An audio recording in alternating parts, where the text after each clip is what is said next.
In the box with our Mulu, you get the emergency exit bulkhead, 2 lots of sticker signage, peeling off the sticker and attaching to the front of the diffuser.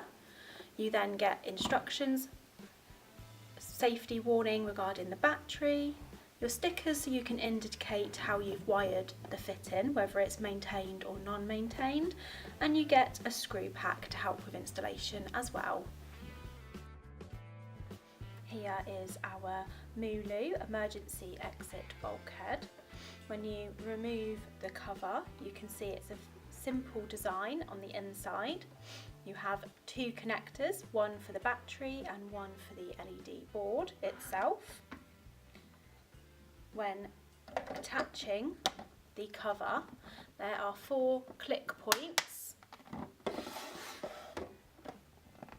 So we click those in, and you would finish off by screwing the diffuser on as well. The Mulu has 5 20mm conduit entry points, 1 on each side and also on the rear.